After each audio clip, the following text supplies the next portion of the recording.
Ingat perle motor ilahnya go bila ju korupsi lumpu-lumpu ada go bila baru na motor itu yang sabo. Singoh dia ajuk si kulana udah ka tamang phone. Ha? Ilahnya urur lain lompat dia dah cok peng go bila kalamnya. Ini manusia berwajah ular walaupun gagah tat urangnya.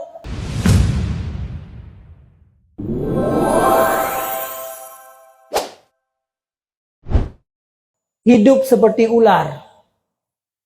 Nyan ulirnya lebih parah. Manusia yang bermuka ular. Tah manusia yang bermuka ular. Baru na makanan di bumi laya go boleh.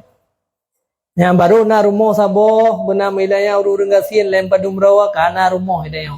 Sehingga perle motor ilahnya go boleh ju korupsi lumpu-lumpu ada go boleh. Baru na motor idahnya saboh. Sehingga dia ajuk si kulana udah ka tamang phone. Ha? Ilahnya urur lain lompat dia dah cok peng go bila kalamnya. Ini manusia berwajah ular walaupun gagah tat urangnya. Dalam pandangan manusia dia gagah. Dikala le urung sirah urungnya hebat sansang. Tapi banyak orang-orang yang hebat sebelum udaya.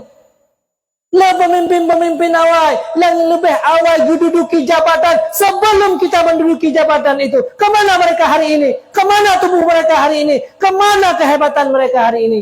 Mereka telah hancur dimakan oleh ulat-ulat. Rumah yang mereka tinggalkan sudah musnah.